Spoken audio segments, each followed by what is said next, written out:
Real Betis membuka peluang besar untuk melaju ke final UEFA Conference League musim ini setelah meraih kemenangan penting 2-1 atas Fiorentina dalam laga leg pertama. Kemenangan ini menjadi modal berharga bagi pasukan Manuel Pellegrini sebelum bertandang ke Florence pada laga leg kedua pekan depan.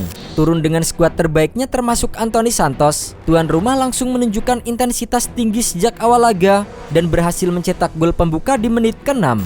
Berawal dari Cedric Bakambu yang memenangi duel fisik melawan bek Fiorentina Pietro Comuzzo di sisi kiri, ia mengirimkan umpan mendatar ke tengah kotak penalti.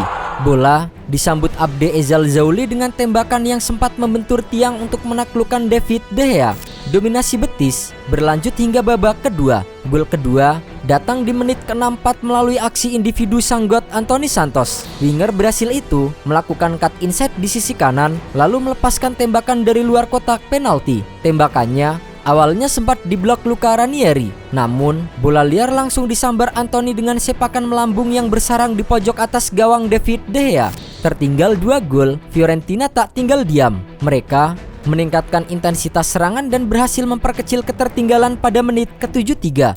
Robin Gosens menerima umpan lambung dari lini belakang dan mengirimkan umpan silang matang ke kotak penalti. Dalam situasi yang membingungkan, barisan pertahanan Betis yang terlalu fokus mengawal Moiskin, Luca Ranieri datang dari lini kedua dan menuntaskan peluang dengan tembakan ke sudut kanan gawang.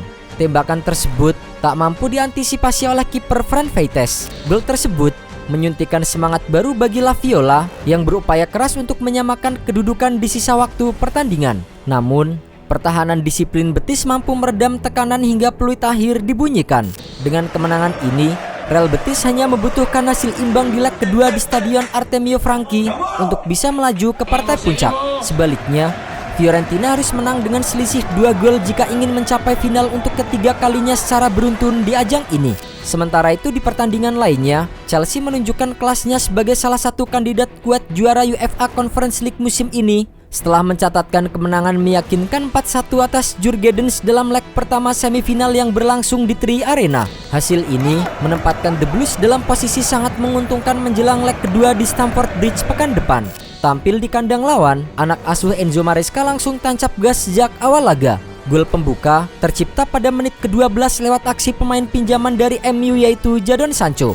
Berawal dari umpan lambung akurat Enzo Fernandez, Sancho melepaskan tembakan ke sudut kanan gawang. Bola sempat diblok oleh Marcus Danielson, namun tetap bergulir masuk ke gawang. Gol tersebut membuat Chelsea sementara unggul 1-0. Menjelang akhir babak pertama, Chelsea yang unggul segalanya dari wakil Swedia tersebut berhasil menggandakan keunggulan.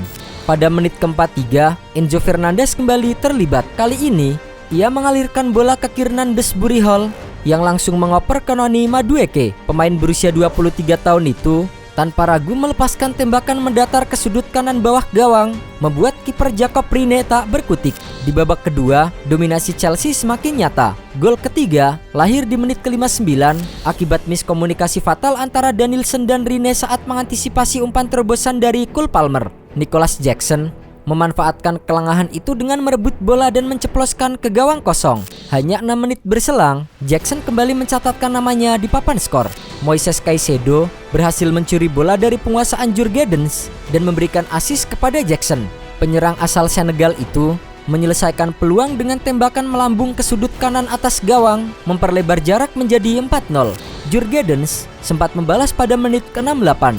Tobias Gulliksen mengirim umpan silang dari sisi kiri yang disambut dengan sundulan memantul oleh Isaac Mulugeta. Bola meluncur melewati kiper Chelsea Philip Jorgensen untuk memperkecil ketertinggalan menjadi 1-4. Meskipun sempat mendapatkan momentum dari gol tersebut, Djurgårdens gagal menambah angka hingga peluit akhir berbunyi.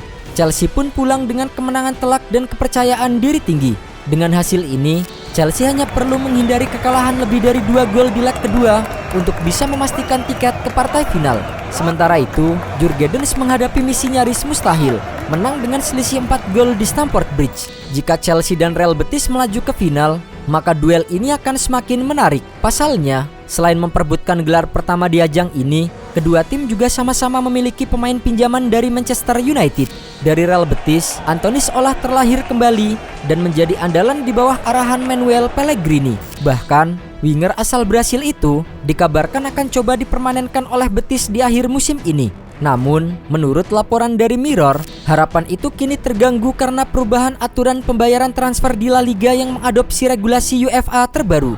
Aturan baru ini bisa menghambat kemampuan finansial Betis untuk menebus Anthony dari Manchester United. La Liga kini membatasi skema cicilan pembayaran transfer maksimal hingga 5 tahun bagi klub yang tidak melebihi batas pengeluaran tertentu. Sebelumnya, klub-klub Spanyol bisa membagi pembayaran hingga 7 tahun, seperti yang dilakukan oleh Real Betis saat mendatangkan Nabil Fekir. Dengan penilaian harga Anthony sekitar 40 juta pound sterling atau sekitar 880 miliar rupiah, skema cicilan yang lebih singkat ini membuat Betis sulit untuk menyusun tawaran yang sesuai. Hal ini menjadi hambatan besar mengingat kondisi keuangan klub yang masih terbatas. Jika aturan ini tetap diberlakukan tanpa pengecualian, maka peluang Betis untuk menuntaskan transfer permanen Anthony pada musim panas nanti menjadi sangat kecil. Klub kini harus mencari alternatif pembiayaan atau negosiasi ulang dengan Manchester United. Sementara nasib kurang baik justru dialami oleh Jadon Sancho di Chelsea. Meski sempat tampil apik di awal peminjaman, namun posisi Sancho kembali tergeser di skuad utama. Pelatih Chelsea Enzo Maresca akhirnya angkat bicara soal masa depan Jadon Sancho. Seperti diketahui, winger berusia 25 tahun tersebut dipinjam dari Manchester United dengan kewajiban permanen, meski The Blues bisa membatalkannya jika membayar kompensasi kepada The Red Devils. Menurut Maresca, Sancho tampil relatif baik untuk skuadnya musim ini. Namun, ia belum mau mendiskusikan kemungkinan mempermanenkan pemain asal Inggris itu karena ingin fokus menyelesaikan musim sebaik mungkin. Idealnya adalah merotasi pemain dengan masuknya Jadon, karena kami tahu ia bisa memberi kami momen bagus, gol, assist, dan dia menunjukkan dia bisa melakukannya untuk kami, ucap Maresca mengomentari tentang Jadon Sancho.